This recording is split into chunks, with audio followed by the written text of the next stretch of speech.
so much for the support, the conversations that I've had with people that reach out to me, and the absolutely overwhelming amount of people sharing the message that we have here to talk through trauma. If you like what we do here at Off the Deep End, please feel free to subscribe and gain special access to subscriber only episodes, or you can continue to do what all of you great people have been doing, just sharing the episode right after you finish it with the world. So we can share these conversations, not just with people that we know, but even people that I might not know. I love when people reach out to me and we get to have in real time conversations about the things they're going through. I get phone calls, emails, text messages, and a lot of just personal private messages from people who are going through things. And I'm able to share some of the perspective that I learned from others.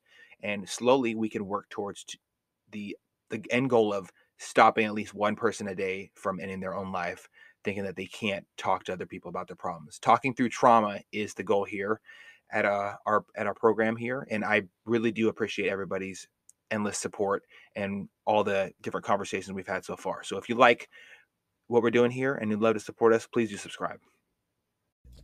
Are you thinking about making a podcast?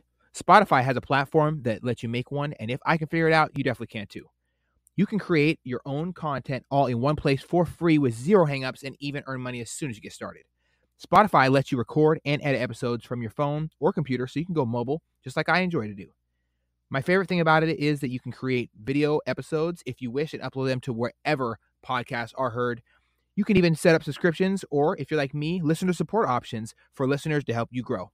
I 10 out of 10 recommend the Spotify for Podcasters app.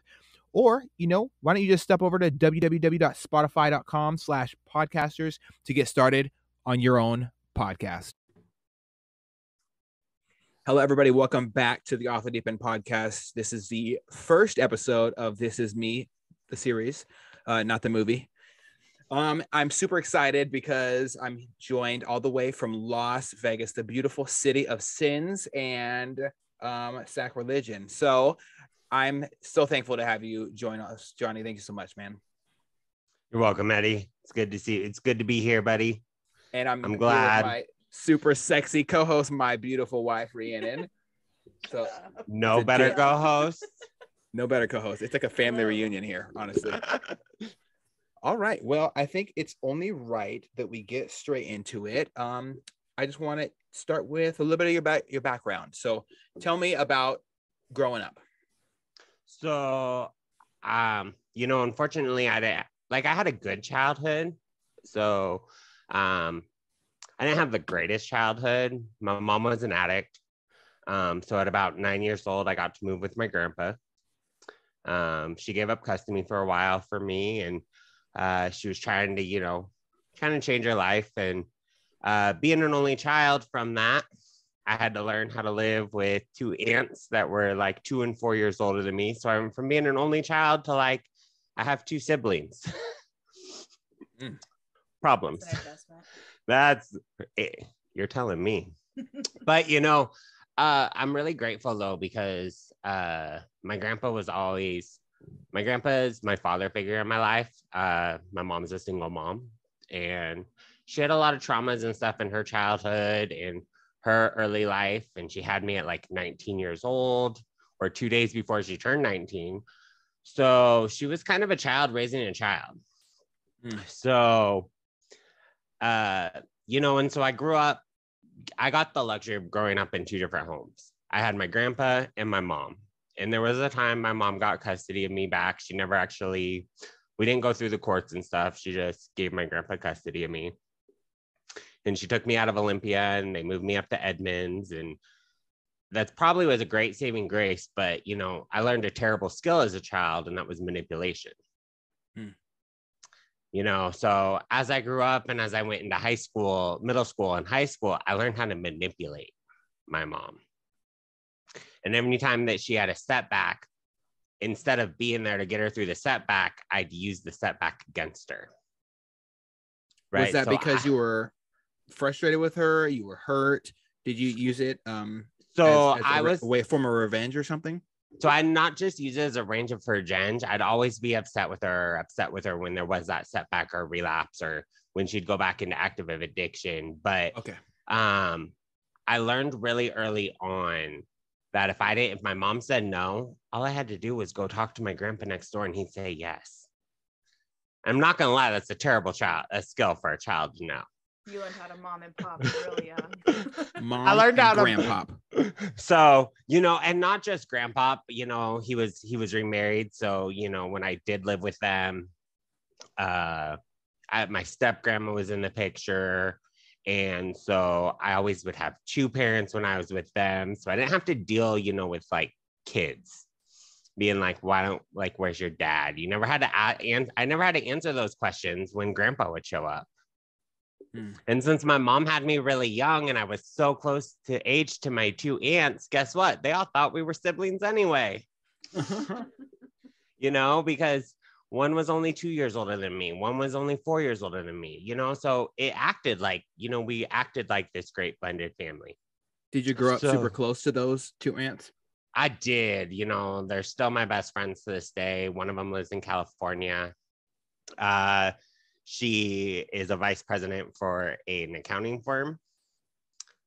So she actually is pretty awesome. The other one is a heart transplant nurse who now will move to Ohio State University, where she is now leading a teaching hospital. So don't get me wrong, I'm super close to them and I'm super great for them, but those girls are hella smart. Mm-hmm. And I mean, they sound smart. Like I mean, they smart. I'm glad I didn't ask them to tell me their life story, because I would have had a lot of big words to deal with. For real, those 10-point words, $10 words, the $10 words, yeah. And it was so funny because when I was like in high school and stuff like that, my aunt, who was 2 years older than me, like if people like would try to make fun of me, she'd be like, "You fuck with my nephew, I'm gonna fuck with you." It was like that kind of thing. So it was always super great. Shoot, you feel the same way about your brother. Ain't no one's messing with Jackson. Yeah, absolutely. She's definitely a fierce sister. I don't know anyone as strong, as independent, as child oriented when it comes to people in her family as her. She loves the youth, and as I value the youth as well. Right. I'm never growing up, so I definitely value the youth. So I mean, I can't complain. I had a great, I had a really good childhood. My mom always provided me everything that we needed. There were setbacks. I learned some skills that probably not all childs should know. I did learn how to grow up really fast, but at the end of the day, I'm lucky. I came from a loving home. I know where my part in stuff was. I know where my family's part is in everything. And I think that's just the value of learning of what it's like to grow up when you're growing up with a parent. Absolutely. What were some of the lessons and characteristics that your grandpa instills in you at a young age?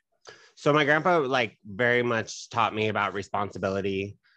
He's the one that taught me most and showed what it was like to always have a job, how to care for it.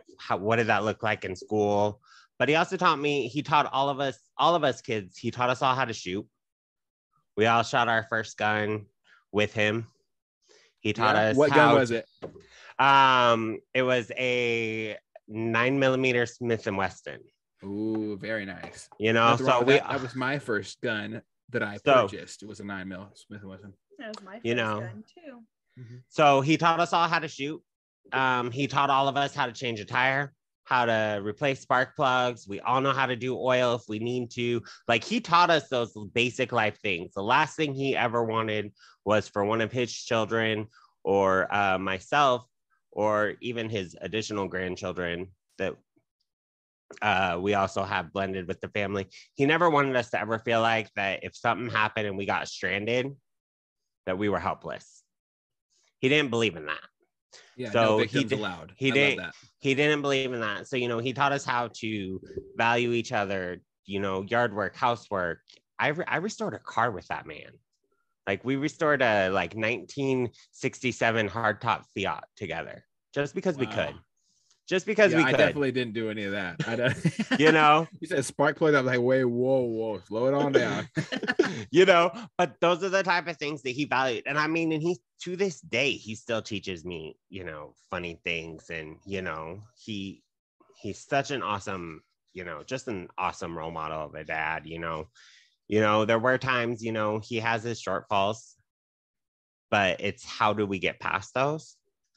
I think is the most important. And even most recently, he's really shown the drive to like move forward and live. I think that's because it's interesting because he lost his wife a couple years ago. Oh, I'm so sorry to hear that. So my step grandma had a stroke, and we all thought that she had 3 strokes. So we all thought that my grandpa would be the first to die because he's 10 years older than my step grandma. And in reality, it was the other way around. But through all that came the grief, came for him to really get a drive about wanting to be independent because he doesn't drive anymore. Like the state took his license away. Oh,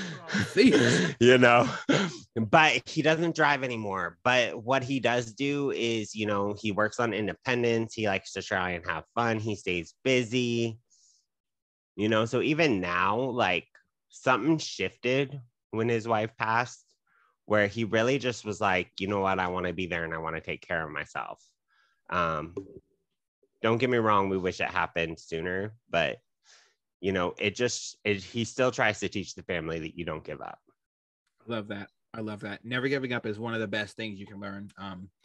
Rhiannon's definitely taught Jackson that, and she's taught me it in times where I struggled and I faltered in my faith in life, liberty, and the pursuit of happiness. So it's not always easy to persevere through tough times, especially when dealing with grief, losing a loved one.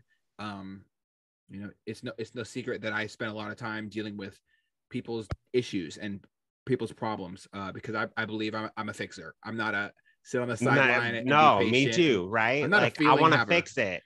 Yes. I want to fix it. Let's do it. Let's get into it. So, and I think that's a trait that your grandpa gave you as a man? Like, no, because my grandpa's not a fixer. He's a provider.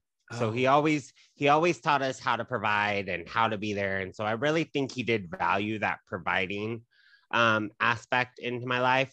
My mom, though, tried to teach me providing, but with all the setbacks, but what really she showed was how to fix and how to move forward. Okay.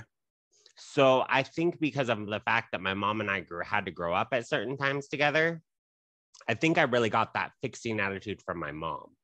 Okay. Because my grandpa was all about, we're going to provide, this is what you do, we're going to do, and I think those are great values. And when you have them both, they're really powerful. I agree. Not only are you there to provide for your family, you're able to want to fix it and get involved and try and move past things too. And not a lot of families, I feel like, get both. There's the provider that just doesn't want to talk about it. It didn't happen. And then there's the fixer who wants to fix it, but they don't have the capacity to fix it, maybe because they don't have the money or the other things to have. So I feel like those two skills are very powerful when you can get both. Do you feel like you work as a cohesive unit instead of one person being the glue and having all that pressure put on one person? Because I personally have been called the glue of my family several times. To be honest with you, my husband and I were the glue of our family for a long time. And I think that's part of the reason, my husband and I made the decision that we still want to have our own family and things like that. So we moved to Vegas. So I think because we were the glue for so long, and I was the glue on my family, part of my family for a while, and then I wasn't, because I was really good at leaving when I get overwhelmed. Mm-hmm. But I feel like there's that healthy balance. So I feel like now, because we've moved, we very much have a healthy balance. Okay. But it is overwhelming, all the time. Was that part of moving, was being able to set a healthy boundary to be able to still do that, but from afar? No, so the first priority for us for moving was we wanted to grow our own family. So that was our number one priority. It's no secret, my husband and I have wanted to adopt a child. We've been on this journey for a couple of years. We had setbacks in Washington, and we found a very amazing nonprofit agency that works with CPS cases and stuff out here. But one of the agreements is that you do have to be a Nevada resident. Okay. Why is so? because they're state funded. It's not a private adoption agency. So with them being a nonprofit, their fees are a lot lower. Unlike some of the places up in Washington where they want you to be either foster to adopt, or they say they're not for profit, but then they're charging $90,000 for an adoption when you get your adoption all said and done. So, you know, I call those if moving states away doesn't scream dedication, I don't know what does. Yeah. So that was our number one. That was our number one priority from that. And then the second priority for us was clearly a life balance so that my husband and I can be couples. Like we never had a holiday, just the two of us, you know? So there was that part of it, but that wasn't our number one reason. Would you call those and consider those honestly healthy boundaries? Because something that I preach all the time to people is to set those healthy boundaries. Respect yourself, respect your time with your partner once you're in a relationship. It's super important to me to create a healthy balance of, okay, family time, us time, or couple time, me time. Do you? So it's interesting you say that. Like, so my husband doesn't need a lot of him time. He doesn't like a lot of him time. He likes the couple time, you know, my husband's the type that will sometimes get in his own head. And, you know, I have a saying that, you know, if you're the only one in your head talking, it's probably not a healthy conversation, you know, but he'll also be the first one to also admit though, that he, you know, yes, he does talk to himself, and he will admit that sometimes he'll reply to himself. So he's like, I'm not crazy if I admit it. Hey, you know what? I've never replied to myself, but I have once looked in the mirror and said, hey, we can do this. Take a deep breath. Let's just get through this. But so I never heard myself talk back. But I'm the type of person that, you know, it's very interesting. I'm a Virgo, so I love to be able to provide for my family and things like that. But I do need my own space.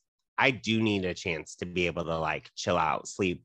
And I've noticed that as I got married, I actually don't need it as much. I feel that I get it. I feel that there's two different types of couple time. There's, you know, like just relaxing and spending time with my husband. Watching TV is rejuvenating. And then there's the going out as a couple, doing things for each other, planning things, you know, those are like more like events. So I've learned actually at very early on in our relationship, I was like, I need my space. Like we gotta find a way to do some of this.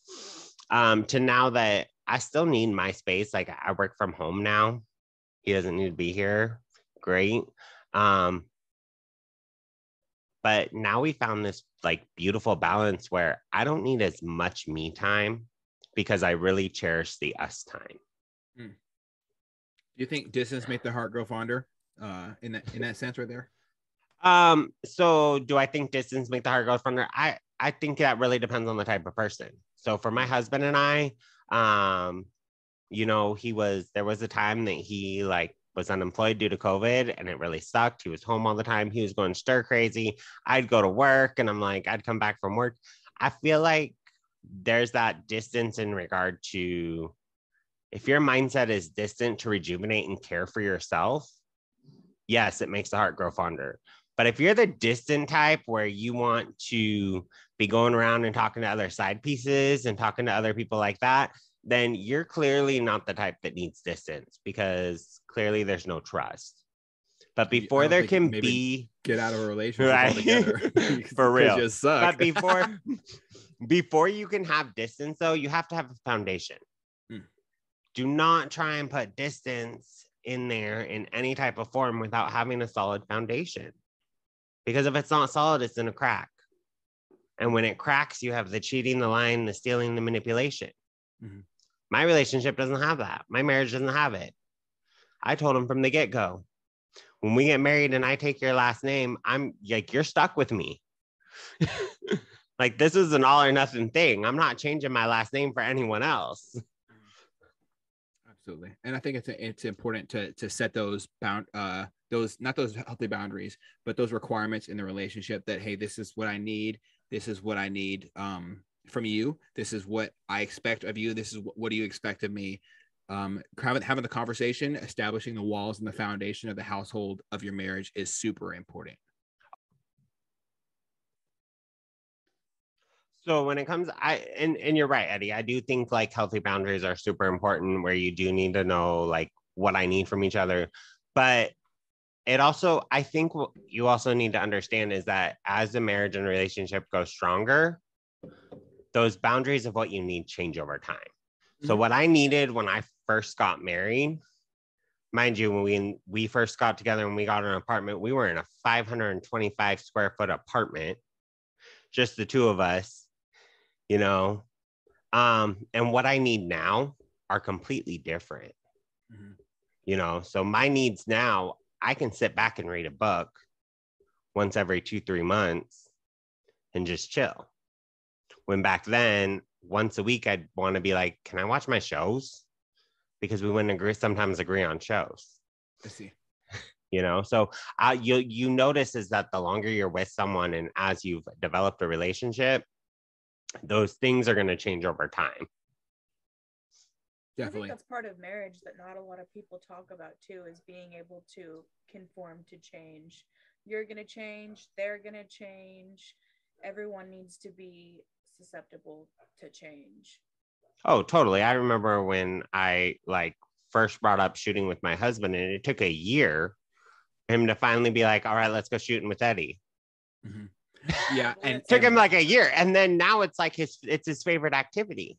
Oh my goodness. And now he loves it. That. I love that. You know, it took him a good year, you know, because Barney. It just, you know, and now he's got Barney. By the way, he can't wait for you to come down here because he wants you to put his red dot on it because he doesn't trust anyone else with his gun besides you. I've done it.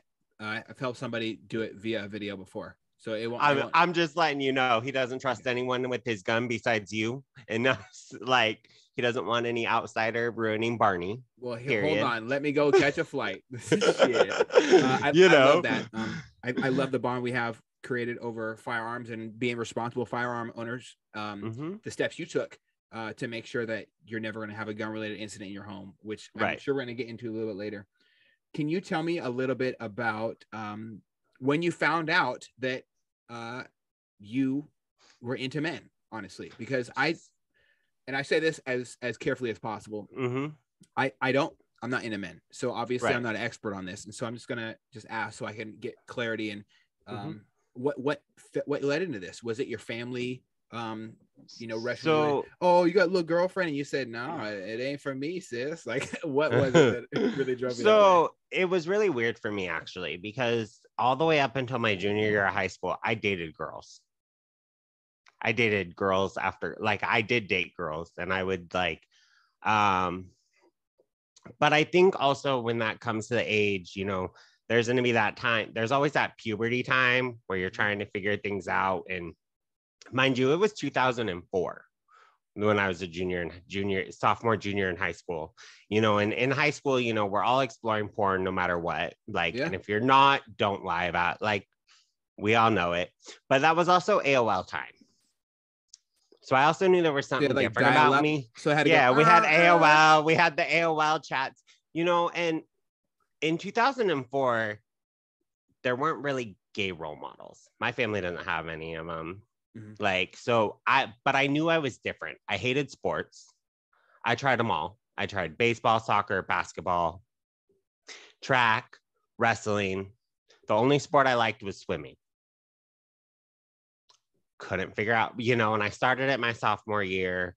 I liked swimming, and swimming's great for like independence because you're always monitored individually, but there's still a team aspect.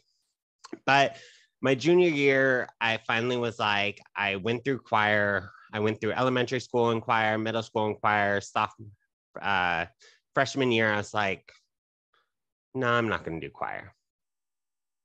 And I took German twice for my for my language electives, and they were like, well, you still need your music elective, and music's really important to me. It always has been. I wasn't a band person. I didn't like orchestra either. So I finally was like, okay, I'm going to go into choir my junior year.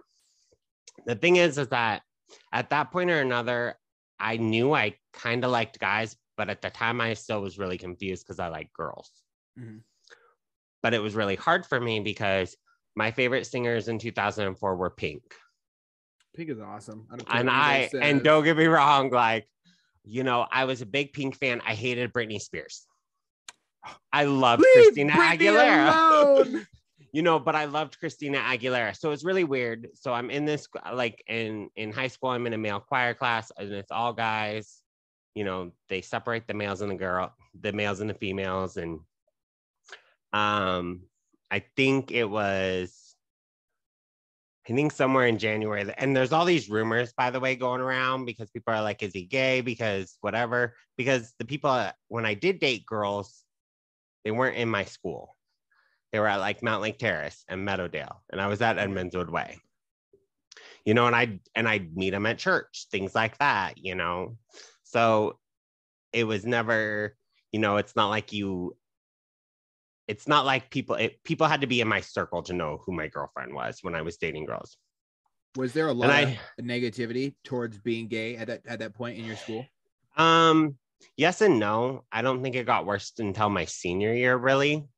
But a lot of it had to do with when I was a junior, we had two twins that were both gay. They were openly gay. There was another dude who wasn't openly gay, but we also knew that he dated one of them. So, you know, of course that came out, and all three of them, by the way, are in choir. And I'm like, fuck, I really don't want to be in choir with these fuckers because I don't know who I am. Right? I don't know who I am. And society at that time was like, I know for me at that age, in 2004, everyone was around used gay as a derogatory term, like me included. It wasn't even until what, 2006 that Don't Ask, Don't Tell came out. Yes. So, you know, there was all those things, and so I was really confused. But I just remember I was hanging out with the choir boys. Somebody educate me, because I thought Don't Ask, Don't Tell has been a thing. So Don't Ask, Don't Tell was the official. So, and the only reason that I know this is because in about 2006, is when they finally came out with that the military wouldn't ask about sexuality, but then the return is you don't tell them. I mean, if that makes sense. Get the concept, I guess. But that's when the saying became really official. Got it. Mm-hmm. So it was really the discriminatory Don't Ask, Don't Tell ban on gay and lesbian service members was in the dustbin of history after 17 years. It was in place, and that was 17 years, and they removed it in 2010. Yes, December 22nd. Right. Wow. Okay. But 2006, I think it was actually really, really popular and stuff right back then, because I believe that's around the time Queer as Folk came out, and there started to be more HBO features. No way. Queer as Folk came out way before 2006. Way before then? And the only reason that I know this is because I don't know how many of your listeners know this, but my father was gay, and he passed in 2006. And so when did it come out? Because when did it come out? Because I don't think I found it until I found it until like 2005. Because I feel like my mom and I just rewatched that series. I mean, just a couple of years ago, but it's an older. Hold on, I'm gonna find it up. Okay. Well, while you're looking it up, that was around the time. That was around the time that I know. I think because I would say that's right around the time that I found it. 2000. I would say. It came out in 2000, and there was 5 seasons. Yeah. Okay. So yeah. But I mean, when you're my age, you know, kind of a thing at that point as a high school, it's not like we'd all be watching shit on Showtime. Right. So that would be around the time that I found it, right? And I would say in about 2005, 2006, you know, people actually getting upset because it ended.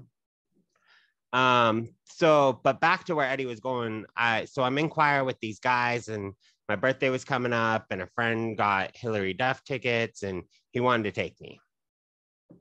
Okay. I was like, cool, no big deal, I'll go. Right? Got permission. I wasn't the one driving, whatever. But we got 3 tickets, and I'm like, all right, so who the hell's this third person going? And it was one of the twins. And I was like, fuck. Because I wasn't really ever close to them. I kind of was like, I didn't look like them to begin with. You know, they were like 5'4", super skinny. They're the one that they dated, you know, he was 6'5", fucking 30-inch waist. And I was a bigger kid in high school. Like I was a 36. Like you know, it's unhealthy for me to be in a 32. Like you can see my skin and bones when I'm not skinny. Yeah, you're like 6'7", like I'm 6'4", with a muscular build, about 215. Right. Yeah. So, but we're on our way to this concert, and you know, they asked me, and I'm like, I don't really know. I think I'm bi, because I had girlfriends, you know, and I was still actually somewhat dating. And the next day, I didn't really think anything of it, but that was the first time I said something about it. Like, you know, like, who else am I going to sit there? And they're like, no, we think you're gay. I'm like, whatever, this is what I know right now. Yeah. The downside of that is that the next day in school, it got all the way out that I was gay. I hate how rumors spread in high school. You know, and that's part of yourself with anybody else. Well, really that's the downside, is I didn't know that part of myself yet. Right. Like I'm still pretty, I was 17. It sucked. Yeah. You know, it really sucked. You know, I will say that they did get me through it, although they were the ones that it like, and it wasn't one of the twins that leaked it. It was the one that originally bought the tickets, who I thought was a friend of mine, you know, who did. And I will say over the time, like, you know, we got through it and I started to do, but the downside of that is that I didn't really know. There's no role models during that time. Like RuPaul's Drag Race wasn't on. Tom Daly wasn't doing sports yet for the Olympics. Jonnie Weir was, I think it was a couple years later is when he started his figure skating, right? There were no role models. Right. And really what at that point in about 2005, 2006, what I really knew about being gay was what you would see on TV, which really meant that I knew at that point or another, I finally found Queer as Folk. But then what are you watching there? You're watching clubbing, drug use, sex. That's it. They demonize it in social media in that time. You know, that's what you find of it. So I will say I survived junior year. But then senior year, I finally got like my first boyfriend kind of a thing, where I was dating someone my senior year. Then I dated his best friend. And are you I think at this point? At this point, yeah, because I was dating the guy in Kent. So I was driving to Kent to see him. God damn. I know. And then after we broke up, I ended up dating his friend, which his friend actually always liked me. His best friend liked me more than he did. So I feel like he broke up with me so that his friend probably could. You know, and but the problem with that is, well, I don't want to say the problem. My experience with all of that, though, is that he was he also came from a very addictive family. Mm.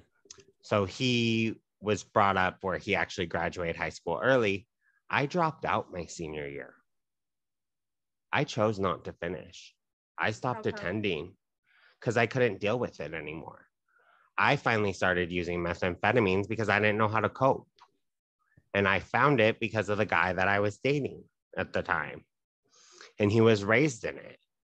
And, and it was like halfway through my senior, I stopped showing up to homecoming. Like I stopped showing up to assemblies. I stopped doing all those things. And I was emancipated at this point because I moved out of my mom's house because she relapsed. So I was 18 and the school let me, I was emancipated. So I was in charge of writing all my own notes. Mm-hmm. By the way, never give an 18-year-old that power. Yeah. Even if they're living with their grandparents. I've definitely had that power. Even if they're living with their grandparents, because I excuse myself from everything. Okay. I had a doctor's appointment, dentist appointment. Oh, I wasn't feeling well. I didn't care. But that's what happened. And at that point, when I did show up to school, it was really awkward because I was what we called a courtyard kid, because I wasn't into sports. I wasn't into those. So then we're always the group that gets made fun of no matter what. Right. As you were so having trouble with being comfortable identifying with who you actually truly are. mm-hmm. Right. And Right. society isn't always going to be super acceptable of that. Right. I know that having comfortability with yourself is something that I still personally work on. I'm still learning to be comfortable with saying, hey, I'm having a bad day. I'm in a bad mood. I know guys who go to war, and this might be an extreme comparison, but it's an important one to provide perspective for other people who are listening. I know I have friends who go to war and they come back and they talk about things like PTSD or just having difficulty opening up and talking about a simple day, like in a normal civilian stance after they've left the military, and they have difficulty conforming. High school, for some people, was that life of having a difficult time conforming to just being who you are, because people were so judgmental. It's very extremely toxic to be bullied and told that you should be this or that, or to be afraid, or to be outed. Is even like really, I think it's a really horrible thing for someone to do. Say, oh yeah, this person's gay, as if it's like an abnormal thing. It's very normal. Some of the best people I served with in the military were gay or lesbian or whatever. It doesn't really matter. Someone's sexuality doesn't determine, their worth, their value to you in society, in their life, because they're great. Like, we have gay firefighters, police officers, military members. The person that's stopping your child from being murdered in an active shooter, whether you like gay people or not, might be gay. And you know what? There's plenty of them serving the military. And it's one of my favorite things to remind people who are extremely homophobic of that right now, in this very second. The only reason you're not drafted and your children are not conscripted to United States military is because there's people who sign up. And thank God we did get rid of this don't ask, don't tell bill, because I think it's garbage anyway. I don't give a shit what you do as long as you're on my team. And it's Team America. It's Team America versus everybody. I don't care what you say, as long as I'm not getting shot at and you're willing to shoot with me at someone who's shooting at one of us. Right. We can be friends. That's called common ground. And if you're not able to do that, like obviously I'm not young anymore. I'm almost 30. My knee pain is through the roof. I'm old, right? It took me a long time. I got 5 years on you, Eddie. Oh, whatever. I got 5 years on you. Like, don't even let me know how you feel at 35, bro. I sure will. But it took me a while to get comfortable just saying, God, I'm having a shitty day. I just need a second. Being outed can be a super tough thing. And I'm really sorry that happened to you, because I know it can shake you to your core, and it can cause damage that you're still finding out who you are. I don't know anybody in high school who had it all figured out. Like, I knew I was going to the military, but that's it. I don't know anybody in high school who had it all figured out. Like, obviously Rhiannon knew as soon as she laid eyes on me, she's going to be with me forever. But those are the two examples I can think of. Right. Well, and the interesting thing, and then I feel like no matter what the sexuality of the person is at 16, 17, 18, 15, what do we all look at? That's when the porn, the hormones, the testosterone, all of that kicks in. Now we got another unbalance, and we got to try and figure out, like, what does this mean? What is this? Okay. I didn't pay attention in health class. Who does? Let's be real. Who does? Me. Okay. Me. Did you? Yes. Yes. Okay. I was super interested in health. Maybe it was because I was the kid that could just show up and actually just listen to what they say, and it's there, and I could ace the test. I'd be good. I didn't have to really engage much in school. I was that quick learner. I pick it up, and I still do to this day. So I didn't pay attention to something if it didn't interest me, but I always passed it with an A. Okay. Like, so I was able to, do whatever, but the middle school health class, is just basic health class, at that time. And, and so I feel like, by my senior year, and when I started to make the choices that I made, and then getting caught by my family, because my grandpa did finally catch me, and he was like, what are you doing? I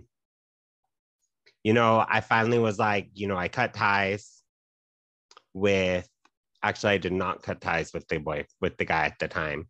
I thought it was a great idea. We thought it was a great idea that we would move, take a flight from LA. And so I was supposed to meet him up at the LAX airport in East Lane. So I took my car and I just drove. Like straight up, I drove. And it's weird because in those types of moments, there was a moment, I think I was in Olympia. My grandma was, I stopped and I thought of my grandma, and a normal person might be like, okay, maybe this is a bad idea. I want to go home. But I was in pain. And the only thing I knew how to deal with pain was to run from it at that time and try and numb it. So instead of taking that moment of clarity that I had, I just kept going. And somewhere down the line, my car broke down. I'm 18 years old and I got picked up at a truck stop. I really don't know much about this trip, except for the fact that I got picked up in a medical center from my aunt. My aunt's 2 years older than me. She's going to college in LA. She's, and my grandpa, they found me through my credit card receipts and she picked me up. My other aunt flew down there and took me home. And I think that's what reminded me how close and how grateful I was of my family. Because to be honest with you, at 18 years old, I didn't know if I really wanted to live because I didn't know how to get through all this. That was my next question. I didn't know if I wanted to live. I didn't know if I really knew what to do. I felt like I was the black sheep of the family. And I was at that point because I just acted out and I didn't know what to do. But I'm super grateful because at that point I'm 18 going on 19 years old and I got introduced to some recovery programs. And I don't classify as an addict or an alcoholic. I just know that I went through these phases where I had those tendencies. Yeah. And that should be respected because that's it is respected. It is respected, because I don't drink, I can drink a drink and be done. I don't drug. Well, I smoke weed, but who doesn't? Okay, Eddie. I know. Eddie, it's because of your job though, right? Yeah. You have a reason not to do it. Yeah. But what I'm trying to say is at that point in my life, something happened and the only thing I knew what to do was to hide it because that's what I saw my mom do. I saw her hide her pain this way. So monkey see, monkey do. Yeah, and it can be super hard. I'm glad you were able to fight those demons and keep them at bay for so long. Everybody who knows you is obviously proud of you. But I'm super excited that you're able you were able to reclaim your life and become the individual you are today. When you just talked about not knowing if you wanted to live, was mental health a struggle post addiction that you dealt with? So I feel like it was yes and no. So it was a struggle because I spent a lot of time going to 12-step groups. And I did decide at 19 years old that I was going to go to an outpatient program. And I did. And that obviously got to get me talking to a counselor. But what I will say is it wasn't until I was 25 that I was truly honest with the counselor. Mm-hmm. So from 19 to 25, I had this moments of where I would do, I'd be making smart decisions or I'd be trying to advance myself. It's I'd clean up my act, try and think that I'm better. But the truth is I thought I was cured at that point, right? So I'm this doesn't apply to me. So then you get cocky. And then you turn 21. So I didn't drink. Oh, well, drinking's not a drug, so I should be okay. But then there was a period of my life where then I had to learn what alcohol consumption, what is responsible alcohol consumption? What does that look like? And my mental health really did not get fixed. I don't want to say really didn't get to a place where I finally felt okay with myself till I was about 25 years old. Damn. And it happened in the most ironic place. which was in the Salvation Army. Tell me a little bit about that. So at 25, I was making some really stupid decisions. I relapsed a couple times or whatever. And this guy that I was engaged to broke up with me, and we grew apart. And we both were kind of doing this recovery thing. And by this point, I started going to like gay AA meetings. So I was starting to try and have gay friends. Okay. Mind you, I didn't even know they had. Yeah, in Capitol Hill and in Seattle, they have a lot of gay AA meetings. You know, and so I was doing those things, and I ended up relapsing. And of course, I got kicked out of a sober house, and my ex's mom, which she really just like looked at me like another son. She let me like stay with her. And one of our friends who was going to these AA meetings decided that they were just done like feeling sorry for themselves. And so they made the decision to just walk up the stairs of the Salvation Army. And I had about 4 or 5 people that had been through the program that I knew were gay. So I just said, fuck it. Like, what's the worst that's gonna happen to me? Like, it can't change how my feelings can't be any worse than I am now about myself.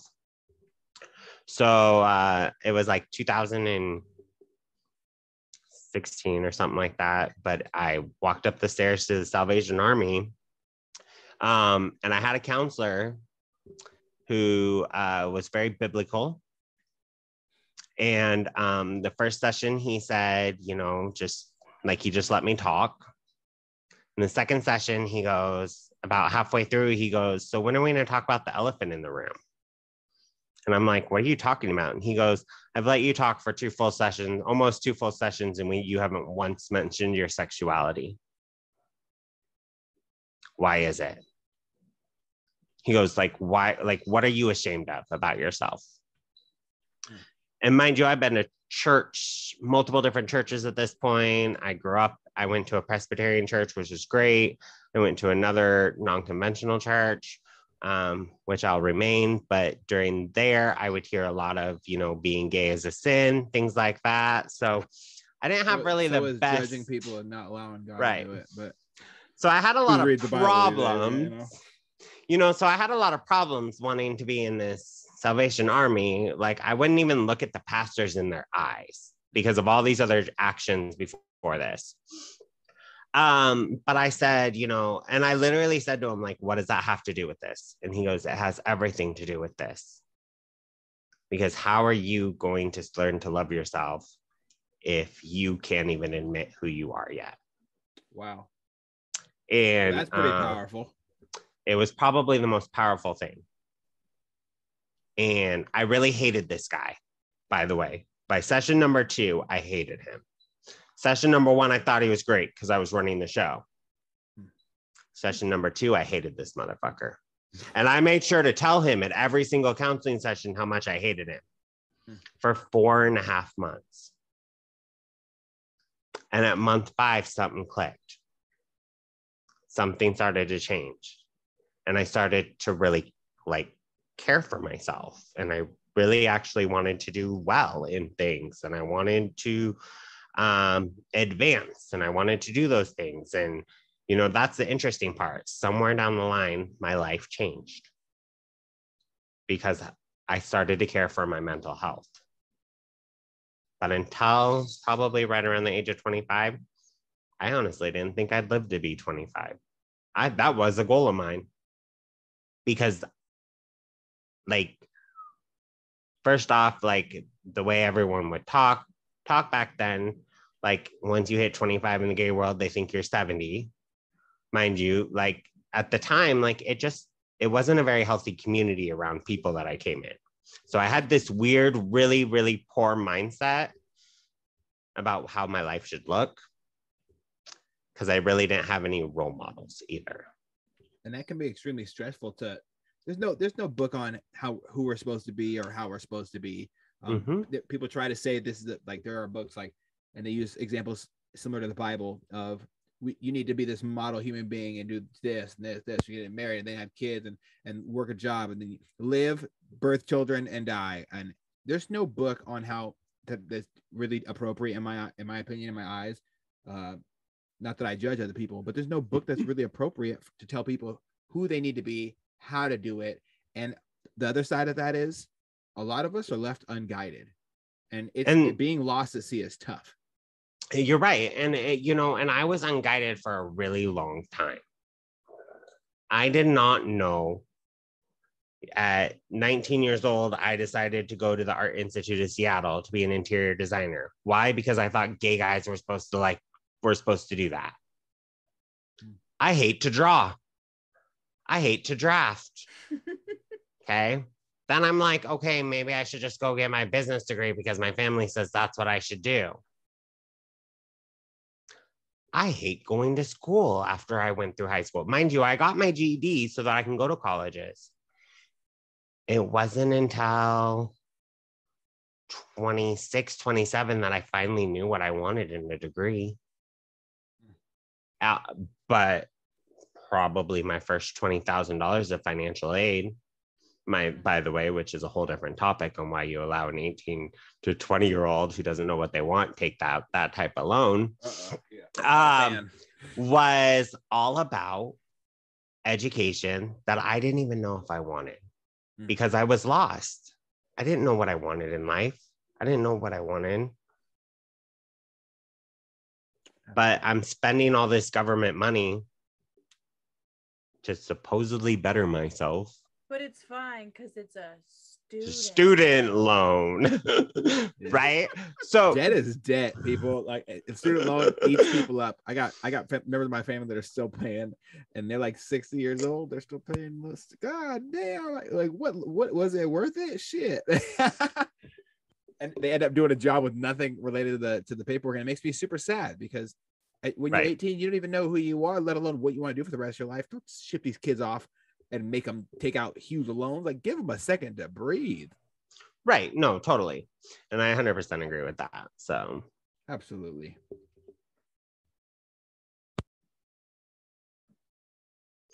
All right. So as I was saying, so I was doing, so I didn't know who I was until I was 25, like mental health wise.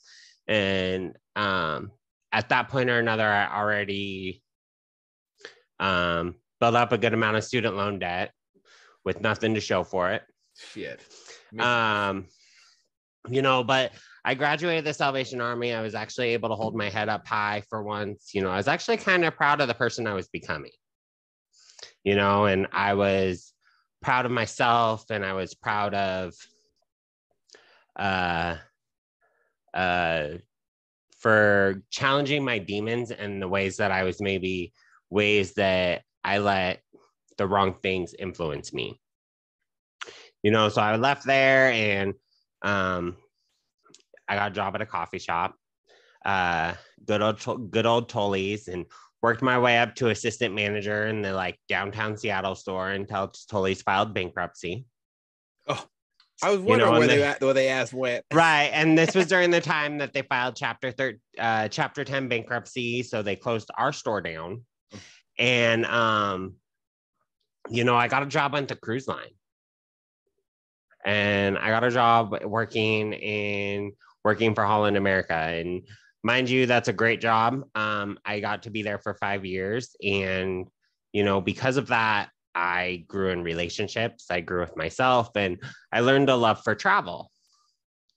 So I was lucky, and I got into a place where I got to go back to school. And I went and got a degree in hospitality and restaurant management. Oh, wow. So not only, so I'm actually pretty honest with people. Like, yeah, I'm a high school dropout. I have a GED, but I did go to school. I did actually get a degree in something. I got to walk the stage, do all those things that, I just did it later in life. Did that instill pride in who you were as you? I was really proud of those things. Yeah. I was really proud of those things because these all happened when I was past 25 years old, which when I was 20, 21, 22, I didn't think I'd even live to be that long. And I have You know, I had better relationships with my family. I had better relationships with my mom, my grandpa, my step grandma, you know, like all those things like evolved. That's good. You know, and because of that, I got to, you know, I took my grandfather on a cruise, just the two of us. That's And we next, you know, and we got to go, we left from San Diego. This was before his shaking was really bad. He has diabetes, so he shakes. And we started in San Diego. We got to go to Mazatlan. We got to go to Puerto Vallarta, Cabo, and we ended back in San Diego. And we went to the San Diego Zoo also. Just the two of us, you know. And the next year, I did the same thing with my grandma. Oh my goodness. That's more of family got jealous, you know, but we had a different experience because we went on different other types of tours and different seas. And, you know, I have great memories with her where I got to like swim with dolphins. My grandpa's not in the shape where he could have done that. So again, you know, amazing memories, positive things. It's just, how did we go about doing it? Yeah. And I think that that's important because during that time I still dated, you know, I was dating other guys. I actually, at one point or another, I was dating a guy, and we got engaged. And I've been engaged 3 times. Oh, playa. You Come know, on. Let's go. I've Let's been go, engaged J-Lo. 3 times. I've been engaged 3 times, and both times the engagement ended by the other person. You know, and the second time that I got engaged, you know, I really did think that he was the guy for me, and we were going to move to Las Vegas together, and because we wanted to just try something different. He was working for a cruise line, and then I helped him become a flight attendant. And then somewhere down the line, that's where, you know, he just wasn't the right person for me. And that's okay. Because that's where the infidelity, you know, because of the infidelity and the things on their part. Oh no, yeah. I You know, have a big I'm not, you know how I feel about people. I know, right? Man, so yeah, don't get in a relationship if you can't keep it together. Right. And so, and that person, you know, I will say I never wish ill will for him, because I don't wish ill will for any of my exes. Most of them, most of the time I didn't do a lot, like, things wrong. There is one that I definitely, at 21, I was the bad guy, you know, but coming back and realizing all the stuff that you did do, being able to, like, 4 years later, be able to say, I fucked up. That person didn't wish it. They forgave me a long time ago. Well, I'm glad you know, which allowed closure. Me to forgive myself. Right. So now I don't bring that baggage to other relationships, you know, and I bring that up, that I work for the cruise line, because there was a period of time that I worked from home, and I lived in Las Vegas once before. So this isn't my first time living down here. You always seem to end up back there. You're right. I do. You know, the first time that I came down here, I didn't come here for the right reasons, though. You know, coming back down, like, after you go through a breakup and you decide to cancel the apartment, because we actually we put a hold on an apartment down here. I don't think I really listened to all the warning signs, because in reality, once I got down here, you know, I was still doing really good working for the cruise line and things like that. But then there was a period of time that I let my emotions get the best of me again.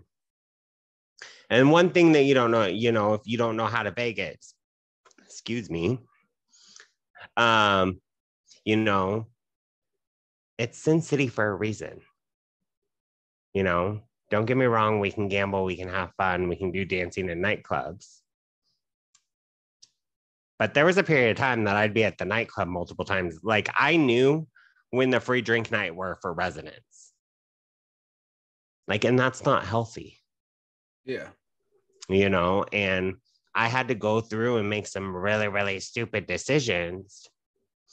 But I'm really grateful that I actually went through it, because I started to see my mental health decline. And I was watching, I was with these group of guys, and, and we were more like sisters, kind of a thing. Like the three of us would get together and we were out drinking. And I think it was like season 6 of RuPaul's Drag. No, we were up to season 5 just ended. Okay. Of RuPaul's Drag Race. And we're sitting there. How long are the races? So RuPaul's Drag Race typically will last like the first season was only like 10 episodes. The second season, it's a TV show. It's a TV show, bro. Oh, well, there they go. People are gonna laugh. Great, bro. It's a TV show. But we were on I think it was season 6, and we were watching like season 4, season 5, and I'm drinking, and it's weird because I wasn't really big on watching like the gay TVs. So of course, I had to get caught up, which we did all that because I didn't do the whole like go out, but somewhere like right around season 5 or whatever, RuPaul was talking to one of the girls or one of the guys. He calls them girls because they're drag queens, and the drag queen was admitting on stage about how her mom left her on a bus stop and things like that, and how that affected him. And Rue was like, we get to choose our family, and your grandma raised you, and you're how grateful and how lucky you are. And I'm really drunk and high, by the way, and not on weed. So, but it hit my core for once. Like, and mind you, Rue has probably said, you have, before you can love yourself, how do you expect to love somebody else before you love yourself? Multiple times. Like, something finally hit. Maybe I'm gonna start to watch this show. This motherfucker spitting. He does spit out a lot, and so I'm sitting there and I feel like something hit, and 3 or 4 months later, I just finally decided, after working a temp job and not doing it, that I wanted to go back home. And I literally got paid like the night before I got paid. I spent the night in the airport with my bags packed, with my phone off, so that the people that I were staying with couldn't talk me out of it. And when the ticket gate opened at 5 o'clock in the morning, I was the first person in line to buy a ticket to SeaTac. Because I knew my value. I knew my worth. It was time. And it was time, right? And I knew I knew that if I stayed any longer at that point or another, that I was going to start lowering my expectations of myself. And that wasn't an option. I spent all these time building it. I wasn't willing to lower it anymore. I really like what you said right there. One of the things I've heard in the past when I was super into being 110% all the time, I wouldn't say high strung, but I was super, super dedicated, and everyone said I was super motivated, but it was really dedicated. I was super, very, very harsh on myself, disciplined. And after a while, it does weigh on your mental health. There's a quote, moderation is for cowards. I used to try to embody that as well, because it helped me not have to deal with a lot of pain and guilt and anguish that I was feeling from my past. And we all have a past, right? Now that I've gotten older, I've learned that moderation in times is self-love. For instance, I try to make less destructive decisions than I used to make in the past. I no longer drink to get drunk, because if I get drunk and somebody says something and it takes me back to a part of my life that I haven't, sorry, how would I say this? If it takes me back to a part where I have an emotional box up in my attic, and I have not opened and gone through it yet, it's going to mess me up. And I'm going to have a lot of drunk emotions, and drinking when you're in a bad mood is not a good thing. I don't drink when I'm in a bad mood anymore at all. And I drink, it ultimately leads to me drinking for longer periods of time and then stopping drinking when I need to make a responsible decision. But I don't drink to get drunk anymore, because those boxes, there's some scary shit in them. And totally. I know you feel it too. And I don't drink to get drunk. I remember I've drank to get drunk, drink to get party all the time, right? Like I know what that's like. And at some point or another, the longer you do it and the longer you drink and the longer you do an illegal substance or whatever it is, right? Because you know, for some people their drinking is an opioid, for others it's heroin, for others it's an amphetamine and coke, right? Absolutely. You know, so when I say drinking, like, it can be interchangeable and that's been my experience, is that I have interchanged and substituted a drug for that same thing. But if I do it for a reason if I do it to get drunk or to get high or to get whatever, I'm trying to numb something. Yeah, escapism And I'm escaping. I'm trying to escape and get out of reality. When I've learned multiple times that the only way to really get out of, like, the only way for the pain to stop is for me to just move through it. Let's really have. Oh, sorry about that. Do you have emotional boxes that you do open up, and how do you process that? Because obviously you're a great individual, right? You're even great as a couple with your husband. We've had that experience, and last time we linked up before you left, we had a great conversation, and I had a great conversation with your husband, and I was completely open and honest about how I felt about you two. It's never been easy for me to personally open up those boxes. I have to do some deep breathing exercises. I don't do therapy very well with therapists. I have to face my emotions. That's what I've learned is best for me, and it helps me heal. And not that I disagree with anybody else doing it. I think it's great that you were able to get to a point where you started loving yourself. How do you open up those boxes for you? What is it like? So it's really hard sometimes because, you know, I'm not going to open up those boxes with just about anyone. And I think that goes all the way back to what happened in high school, right? Like, you know, I'm not going to sit there and open my box to just anyone. Like, I want to be able to relate to people. That's first off, number one. So when I feel that I open up that box, it's because I'm trying to either to relate to someone, or more importantly, that they've confided in me and I need to let them know that maybe I'm opening it up so that they know to get through it. Because at the end of the day, you're right. We all have baggage, you know, but would I do this podcast with anyone else? Probably not, because there's no bond or connection that I would have between them where I would trust them compared to the one. I feel so. You get what I'm saying? That means a lot to me. So, you know, so that's where it also boils back down to is how do you feel comfortable with the people that you're in the room with? You know, I've been really lucky. I've been able to share stuff with Bianca, you know, my family, that other people don't know. There's some people in my family that still don't know certain things about me medically, and that's okay. And I choose not to tell them. There's people in my husband's family that don't know. That's okay. Absolutely. Healthy boundaries. Because there's never a bad time. None of their business. It doesn't matter, you know.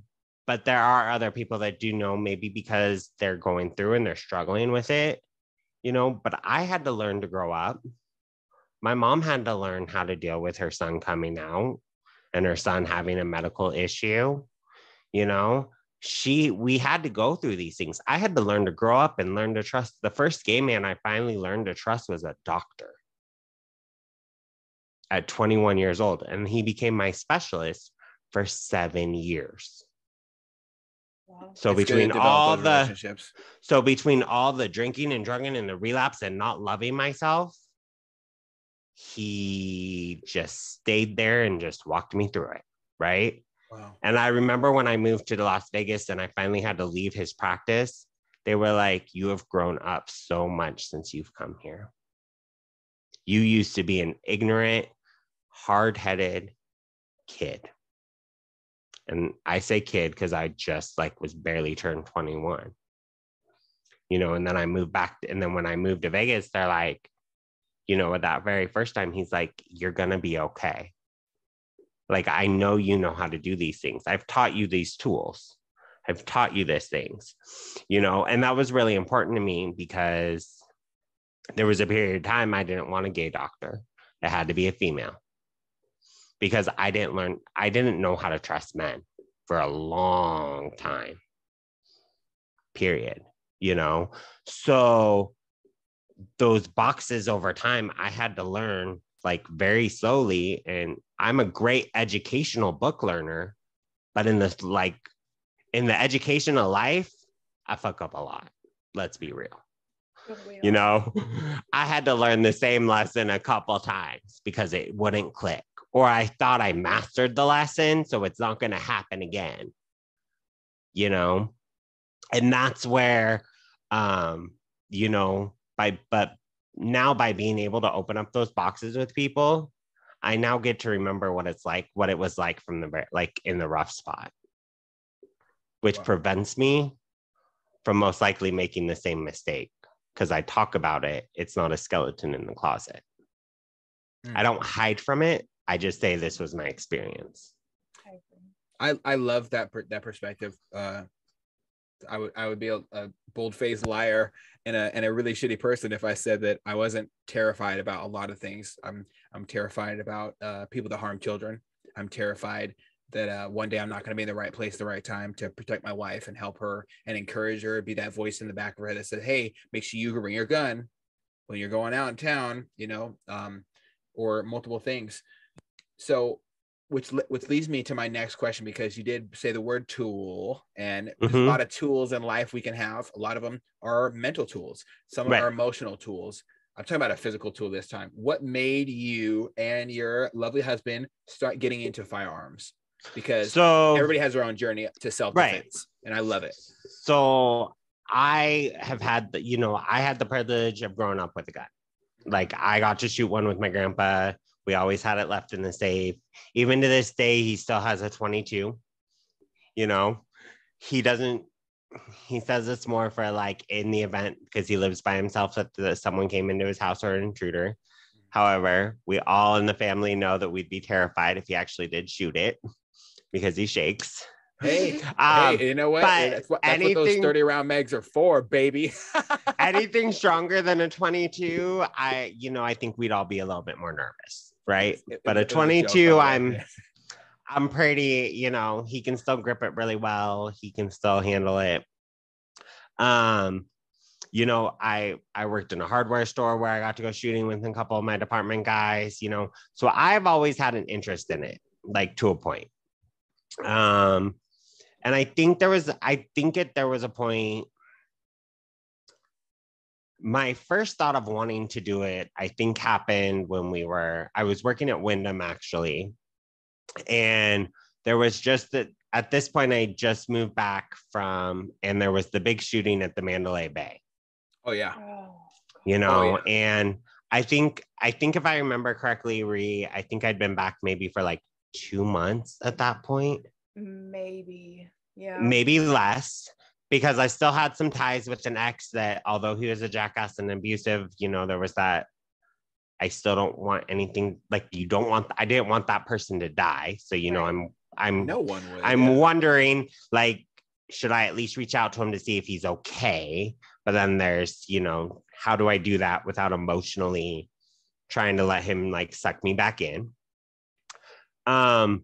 So I think at that point or another, I finally was like, I really don't, like, at some point or another, I really need to get serious about wanting to be able to protect myself. Like, I've worked in nightclubs where I've been the security guard without it. Like, I know how to use my body weight as a self-defense tool. I know how to use my swimming legs as a self-defense tool. I've had bosses that have had CCWs in the nightclub, but like, why? Like, why am I relying on them and not me? Like, where is this? And it was great because I'd sit there, we'd go to the smoke shack, and Ree would talk very openly about you and, how your gun safety and things like that. And I will say that part of that journey, though, is that I had to remember that I had to step back, because it took us a minute, because of course I had to talk to my husband about it, which he was very skeptical about it. And of course his mom's always a worrywart, and she was a worrywart totally when she saw the pictures.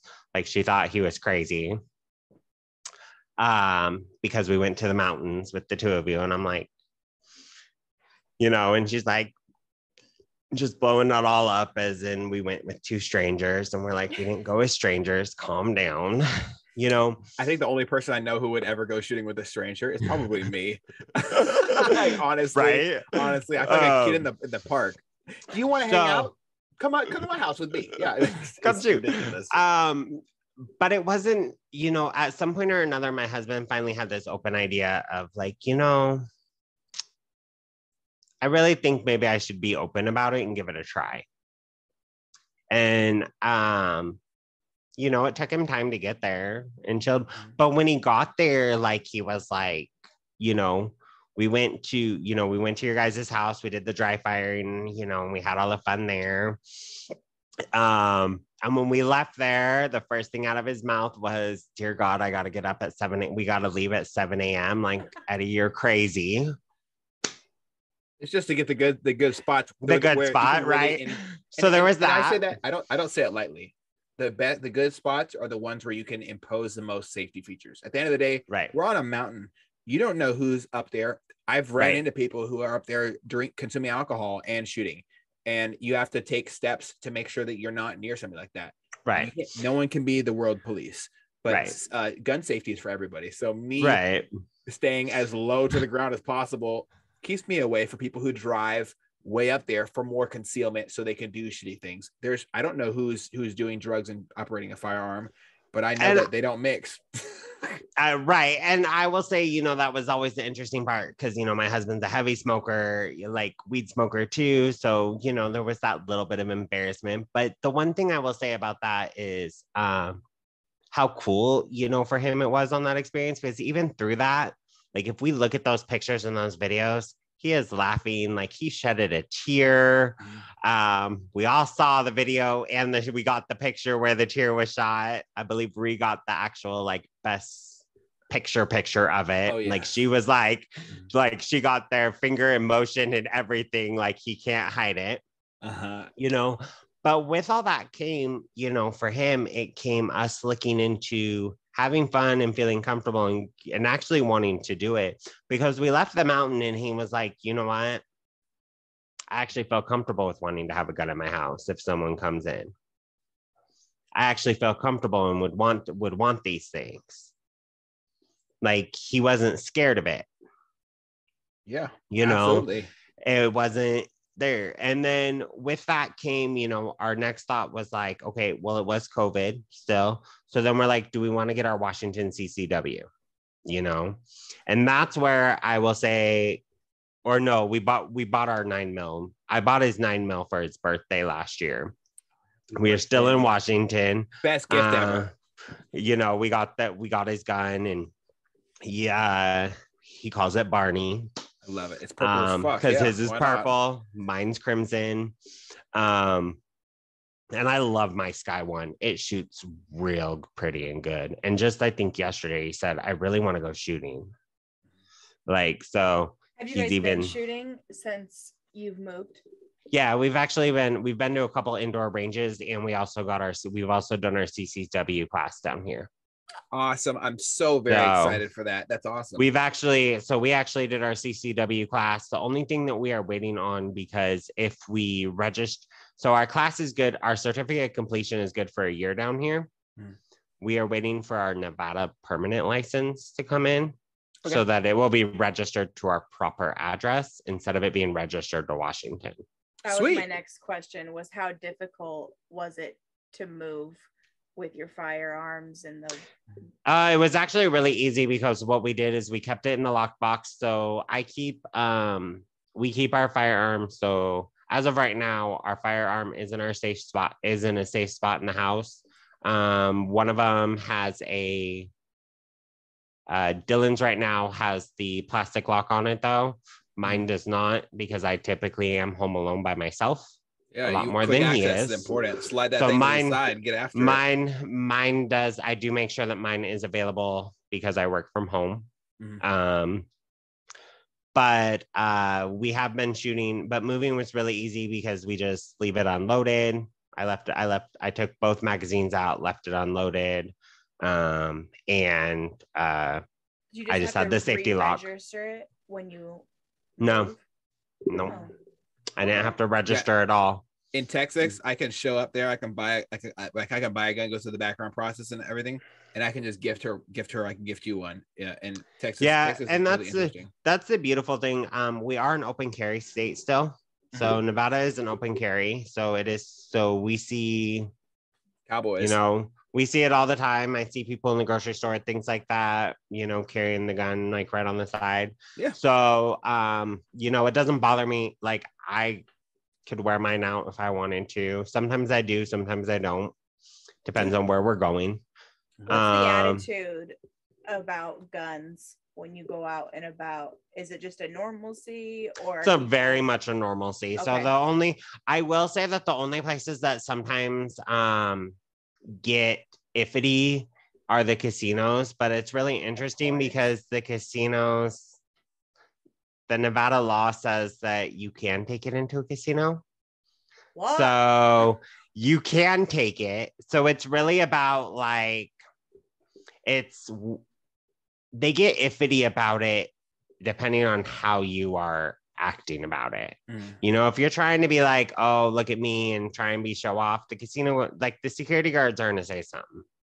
Yeah, right. absolutely. But if you just kind of see it, or you have it concealed, or you can't open carry in a casino, but you can conceal carry in a casino.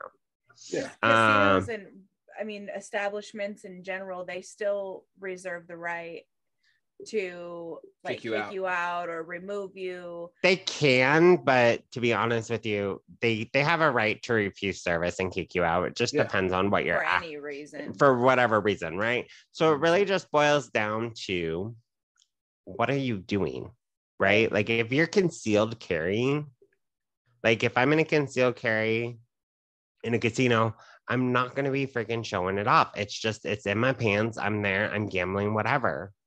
Right. You're probably not going to know or see it. 100%. And it's super important to understand that as a person that does concealed carry, it's not supposed to be a public advertisement. Oh, look at me. You have your little grunt style gun shirt. You're wearing your come take it Moan Labe hat.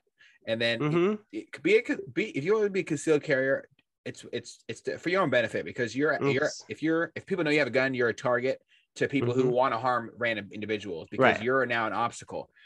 My favorite thing about you and your husband getting into firearms is because we are able to remove the stigma, that nasty saying that firearms are bad, and switch into this is a tool just to defend myself. And why would, as a minority, like if we're being honest, I don't play the, how do I say it? I don't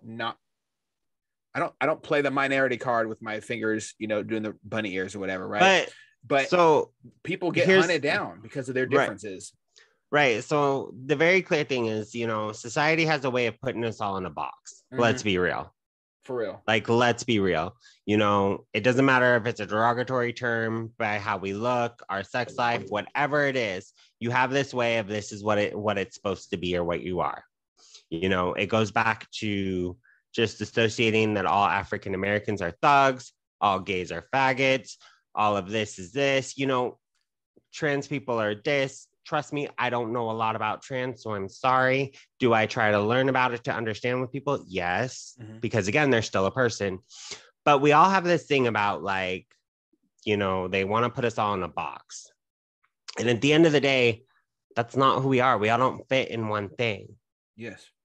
100%. Everybody is who they are. You are who you are as a person. I am a white man who is married, who likes guns, who enjoys shooting, safety, helping people, and can make cheesecake. And please love your husband. And I love my husband, right? Damn good cheesecake. So please tell me how I'm supposed to fit in a box. Because I'm not going to fit in a box made for a 5'4", 120-pound little twink. And I'm not going to fit in a box for someone that's 6'5", 350 pounds either. 100%. We're not going to fit into it. We should celebrate individuality. And that's exactly why I want to do this series. It's so important to me to have, one, an understanding. Two, I have nothing but adoration for you and your relationship. I think it's inspiring to me to see two people get along at all, let alone have a flourishing relationship where they can move to a different area and they continue to love one another. They're both into firearms. They want to have a beautiful family in the future. And all this is super exciting to watch from afar. Seeing it up close and personal was an emotional experience for me as well. Like I'd be a shitty liar if I said that after you guys left, I wasn't like, I really like them, and I made my little goofy grin, like, and everything. But that's a funny thing. Like, okay, so everything always happens for a reason, right? Mm-hmm. I got lucky. I realized that my expectations were like changing, so I moved back home. And that was great because what did that do? I then met Ree. Like I chose to live in Everett and take a bus to Redmond for a job. For 8 months before I got transferred to Seattle, that's what I did. I did that for 8 months. Why? Because I got to put people in my life, right? That introduced me to Ree, to Bianca. I have people in my life like MK. I have people that I want to actually celebrate them. I want to celebrate their positives. I want to be there for their negatives. I want to get them through. And because of that now opened up my family. Yes, I absolutely, I admire that as well. I like MK. I like Bianca. I like, obviously, my wife. I think they're all awesome. They're all super awesome people. I can't thank you enough for joining us and sharing your life, a little bit of your life story. I want to have you and your husband on again in the future, but just getting some background and some preference, some foundation you laid down for us so that we can build off this in this series is super important, and I really do appreciate it. Providing perspective is so important. I definitely agree. She said the best. That's exactly what I want to say. I'm just a mess of words today. I can't really think. I'm grinning a bunch because I'm super excited to see you. I never even said hi. You look great. It's always great. It's so good to see you. I miss you guys so much. I can't wait to call you guys over the weekend because Bianca will be here. We're celebrating hers and my birthday this weekend, so we'll be definitely giving you guys a call. That's perfect. We're celebrating Jackson's birthday this weekend too. I was gonna say, yeah, pretty much between Jackson, Bianca, myself, like it would have been a huge party if we were all back up in Linwood. Yeah, I miss you guys every day. Yeah, absolutely. Well, let's start video chat. One, let's start video chatting more, and two, thank you everybody for listening to this episode of This Is Me, the series, not the movie. I'm your not so beautiful and still injured host here with Rhiannon from my downstairs, and thank you, Jonnie, for joining us from Las Vegas. You're welcome. Have a good one, guys. You too. We spent a lot of time on this podcast talking about mental health, but I want to talk about physical health for a second. There's nothing more uplifting and confidence boosting than looking in the mirror and seeing exactly what you want looking back at you. The person I trust to make sure that's happening, no matter if I'm going through an injury or not, is Brian Click. He's my friend, mentor, coach, and now one of our sponsors here at Off the Deep End. Head over to the link in the description and check out why I choose him. All over his Instagram and his website, you will be seeing the different clients who've worked with him in the past, whether it's bodybuilding or just maintaining a healthy lifestyle or working towards a certain goal in a sport and making sure you make weight. Brian is a guy I trust for every single different category and facet that fitness surrounds. There's nothing more important than liking what you see in the mirror and liking how you feel when you wake up every day. So head over to his website and get this process started.